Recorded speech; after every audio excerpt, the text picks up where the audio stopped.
les deux cimes. Au grand mont, la nature a fait des lots d'hiver, ainsi qu'aux grandes âmes, de glaciers éternels sur la fure couvert, ceux-ci remplis de flammes. Toujours dans leurs cratères, où lave ou passion gronde des voix latentes, puis le volcan s'éclaire à chaque éruption de gerbes éclatantes.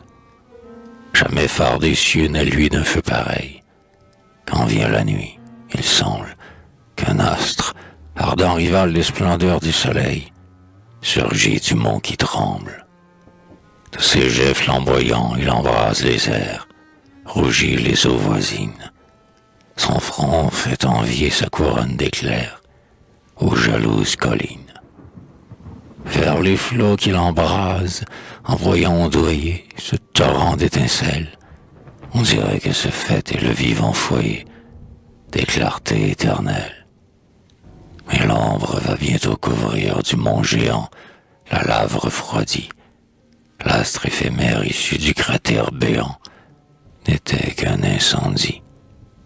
Rien n'éclora de lui, nul rayon créateur n'en peut sur nous descendre. Il ne pleut sur nos champs de ce soleil menteur qu'une infertile cendre.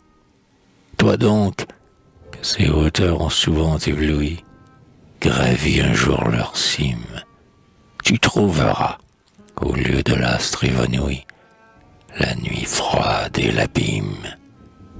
Le sein de la montagne, en proie à ses ardeurs, se ronge et se consume. Il exhale à ses pieds les impures odeurs du soufre et du bitume. Telle est la passion, brillant foyer d'abord, chaleur, clarté sans ombre, puis sa lave se change au cœur dont elle sort, en caillou dur et sombre. Et si vient quelque enfant par l'éclair abusé, il tombe au noir cratère, en respirant du mont que la flamme a creusé, un souffle délétère.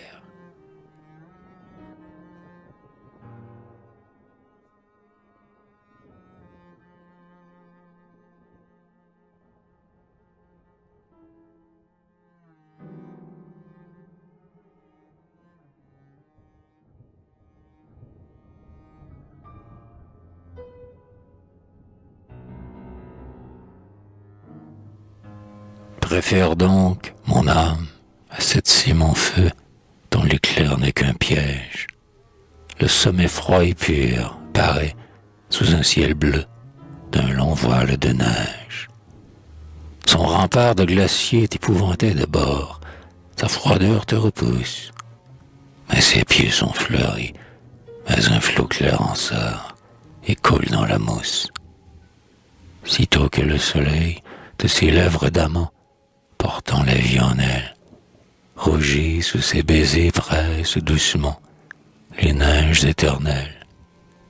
Ce mont n'a pas de feu, mais pas de gouffre obscur, pas de cendre éteinte, mais les rayons du ciel embrasent son front pur de leur plus vive teinte. Il emprunte d'en haut tout l'éclat dont il luit, sa blancheur se colore de l'or ardent du soir, du bleu pur de la nuit, des roses de l'aurore. Ses pieds sont revêtus du frais émail des prés, et ses flancs, pour ceinture, ont la chaste forêt où les chênes sacrés grandirent sans culture, où le neigeux ravin, tout en fleurs au printemps, nous offre un lit suave. Mais le mont plein d'éclairs se hérisse en tout temps de scories et de lave. Or, quand tout flot tarit, éternel réservoir, source où l'été s'abreuve, de ces grottes d'azur le glacier fait pleuvoir l'eau mère du grand fleuve. Telle est la froide cime, une vive lueur, sur sa neige étincelle, et la fertilité coule avec sa sueur, dès que son front ruisselle. Oh mon cœur, pour qu'en toi le sommeil nourricier garde sa sève austère, sois donc ainsi, pareil aux neiges du glacier, plus qu'au feu du cratère.